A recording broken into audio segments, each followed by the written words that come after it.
البدع والأهواء، أهل البدع العقائدية وأهل البدع السياسية.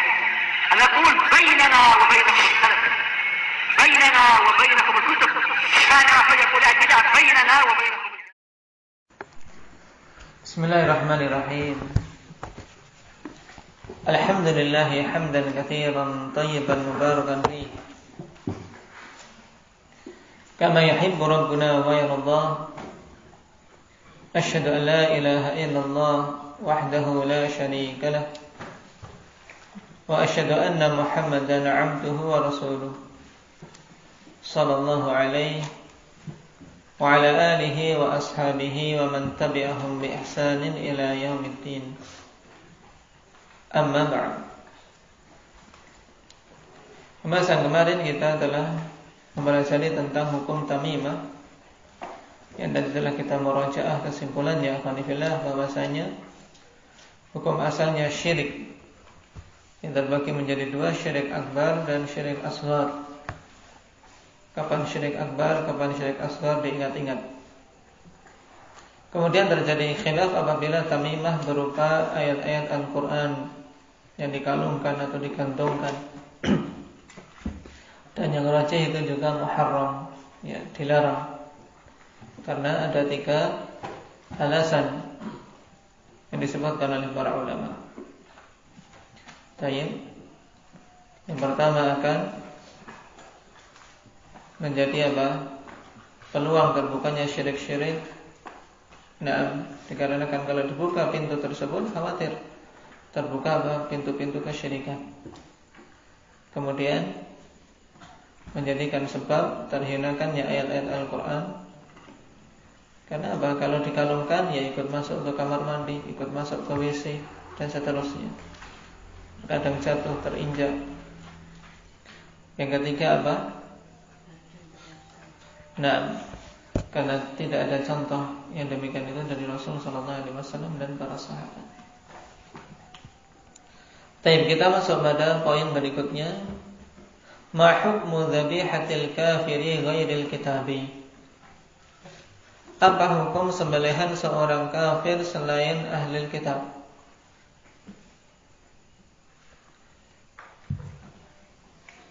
Di sini menunjukkan ikhwanifillah bahwasanya kafir, nah, secara umum terbagi menjadi 2, yaitu ahlul kitab dan na'am kitabi wa ghairul kitabi. Nah, sebagaimana Allah Subhanahu wa taala katakan, innal ladzina kafaru min ahlil kitabi wal musyrikin. Di sini Allah Subhanahu wa taala bagi menjadi 2. Nah, orang-orang kafir ikhwanillah terbagi jadi 2 secara umum. Innal ladzina kafaru, sungguhnya orang-orang yang kafir itu min ahlil kitab wal musyrikin, dari golongan ahlil kitab dan orang-orang musyrikin. Min di sini min bayaniyah, menunjukkan atau menjelaskan orang-orang kafir yang dimaksud. Nah, ahlil kitab yang dimaksud adalah orang-orang Yahudi dan Nasara. Nah, sedangkan musyrikin yaitu selain keduanya. Tapi semuanya tercakup dalam hukum kafir. Tercakup dalam hukum kafir yang kemudian diperhalus dengan non-muslim. Hakikatnya sama. Non-muslim ya kafir. Dan hukumnya sama. Allah Subhanahu wa taala katakan apa seterusnya, Pak Alvin? Innal ladzina kafaru min ahlil kitabi wal musyrikin fi nari jahannam khalidina fiha. Mereka berada di neraka jahanam, kekal di dalamnya. Ulaika hum syarrul bariyah, mereka itu adalah sejelek-jelek makhluk. Dan telah kita lewati tentang pembahasan tersebut, di mana orang-orang kufar di dunia ikhwanillah mereka dalam keadaan sempit hidupnya. Walaupun kita melihat seakan-akan mereka itu nyaman, tapi sungguh mereka itu sempit. Nah, kesempitan yang hakiki. Dan juga sempit ketika dibandingkan dengan apa yang akan mereka luputkan dari perkara-perkara di akhirat.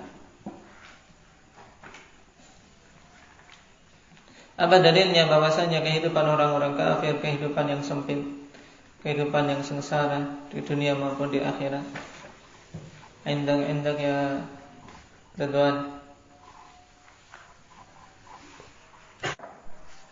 Wa man a'rada 'an dzikri fa inna lahu ma'isyatan dhanka wa nahsyuruhu yaumal qiyamati a'ma. Siapa saja yang berpaling dari zikri, dari peringatanku, dari Al-Qur'an, maka baginya kehidupan yang sempit, dan akan kami bangkitkan dia kelak di hari kiamat dalam keadaan buta. Waliyadzubillah. Itu pembahasan yang telah lewat. Sekarang berhubungan dengan orang kafir, hukum sembelihannya itu bagaimana? Nah, dikatakan di sini hukmu dzabihatil kafiri ghairil kitabi, selain ahli kitab. Kenapa? Karena di sana ada hukum khusus ikhwanifillah untuk sembelihan kitabi. Nah, berarti yang kita bahas adalah perkara yang terjadi ijma' padanya, yaitu sembelihan seorang kafir selain ahli kitab. Hukumnya la tajuz, tidak boleh. Nah, tidak boleh untuk dimakan sembelihan seorang kafir. Dan haram hukumnya ikhwanifillah, nah sebagaimana haramnya bangkai. Karena hakikatnya itu bangkai. Apa dalilnya? Wa dalilu qauluhu ta'ala wa la ta'kulu mimma lam yuzkar ismullahi alaihi wa innahu lafisq. Jangan kalian makan perkara-perkara yang tidak disebut nama Allah Subhanahu wa taala atasnya, dan sesungguhnya itu adalah fisq. Sesungguhnya itu adalah perkara yang haram. Ayat ini nas ikhwanillah. Dan bahwasanya apa saja dari hewan-hewan sembelihan yang ketika disembelih tidak disebut nama Allah Subhanahu wa taala, maka itu hukumnya haram. Dan Allah Subhanahu wa taala melarang kita memakannya, wala ta'kulu. Jangan kalian memakannya. Nah, dan hewan-hewan yang dipersyaratkan untuk disembelih dengan menyebut asma Allah Subhanahu wa taala, yaitu dari hewan-hewan yang halal dagingnya untuk dimakan, dan memiliki darah yang mengalir dari hewan-hewan darat. Adapun hewan-hewan yang di laut, alhamdulillah, maka tidak dipersyaratkan untuk disembelih, karena Allah Subhanahu wa taala telah menetapkan bahwasanya hewan-hewan laut hukumnya halal walaupun dia itu bangkai. Tayyib. Rasul sallallahu alaihi wasallam ketika ditanya tentang ma'ul bahr, huwa tahurun ma'uha al-hillu maitatuha. Yaitu air laut suci dan halal bangkainya. Jadi menemukan bangkai ikan sebesar apapun itu halal. Tayyib. Juga dalam nas Rasul sallallahu alaihi wasallam mengatakan, "Uhidat lana damani wa maitatan." Tayyib. Telah dihalalkan untuk kita 2 darah dan 2 bangkai. Fa'aman damani apa? Al-kabid wa tihal. Al-kabid wa tihal. Yaitu hati dan limpa. Hati yang warna merah itu yang biasa kita goreng enak itu. Wa tihal yaitu limpa.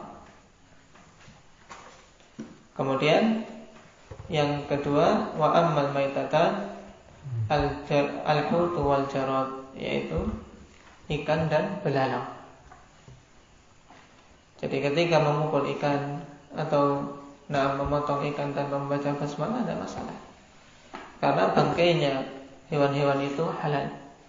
Tapi kalau seperti ayam Kemudian burung-burung yang halal, karena di sana ada jenis-jenis burung yang haram, yaitu semua burung yang memiliki cakar.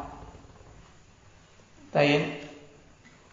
Kemudian menyembelih hewan-hewan kaki empat yang tidak memiliki taring, itu halal. Dipersyaratkan padanya untuk apa? Menyebut asma Allah Subhanahu wa taala. Dan di sana ada yang bertaring yang dihalalkan, dikecualikan, apa namanya? Dobu. Dobu yaitu hewan yang seperti anjing besar. Taib.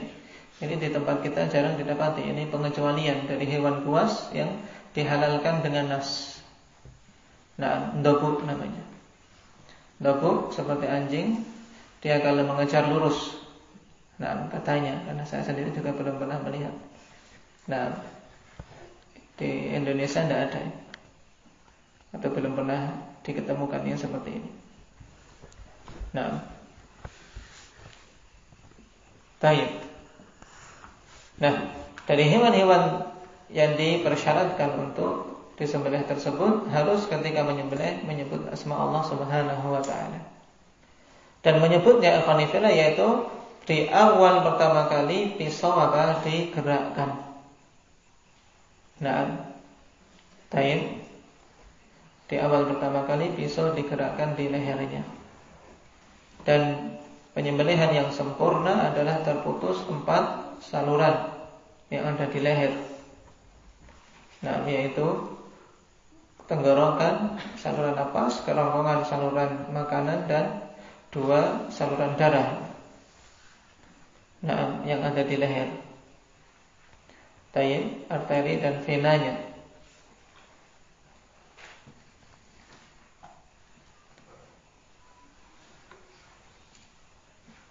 Kemudian berhubungan dengan sembelihan kitabi, sembelihan ahlul kitab dari Yahudi dan Nasara, diperselisihkan oleh para ulama dikarenakan datang dalam ayat Allah Subhanahu wa taala berfirman yang menyebutkan bahwasanya makanan mereka adalah halal bagi kita.